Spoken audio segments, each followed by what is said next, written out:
2007, Valve announced that they had a new project in the works, a compilation of the company at its best, with Half-Life 2 and its two expansions, Team Fortress 2 and Portal.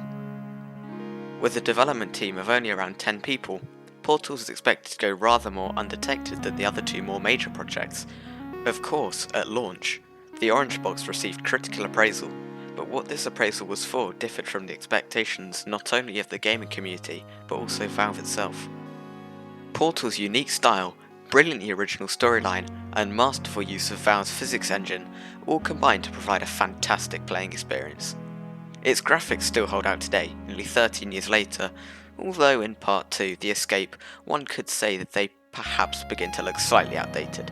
It's nothing major though. But it is, however, perhaps one of the most overlooked parts of all but the best horror games, which really makes Portal great. When going into the game, many will expect a light-hearted playthrough full of fun little puzzles.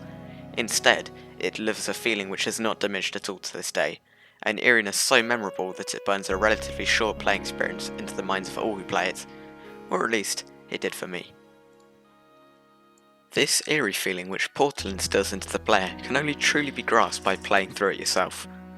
It may look like other games made with the Valve Source engine, such as CS Source, Team Fortress 2, and Garry's Mod, but these games are all usually seen as lively, bustling environments. Their modability and large player base means that their servers are almost always full. By removing the players and changing the environment, as is done in Portal, the dynamic changes completely and creates an eeriness on par with Half-Life 2's Ravenholm. A certain degree of fear through loneliness and isolation is created. The only voice you hear throughout the game are the cold, robotic tones of GLaDOS. There is one thought which lies at the back of your mind. If you're being tested here at Aperture, then where is everybody? Why is there nobody behind those mysterious frosted windows? The cold, simple testing chambers seen in Part 1 create an unforgiving prison, in which the player has no choice but to follow GLaDOS's every command. They give away nothing of her intentions. On the other hand, in Part 2 of the game, various foxholes are scattered around the map, on the walls of which are messages scrawled in what seems to be blood.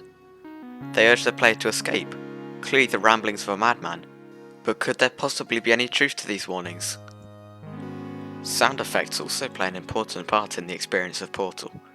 GLaDOS's speech is punctuated by various glitches, a show of the fact that not everything at Aperture Enrichment Center is quite as it should be. They are a stark reminder of her inhumanity, and perhaps a clue to her true intentions, maybe. The game's soundtrack is a truly bone-chilling cocktail of ambience and the hum of fans and electric equipment. Take a listen.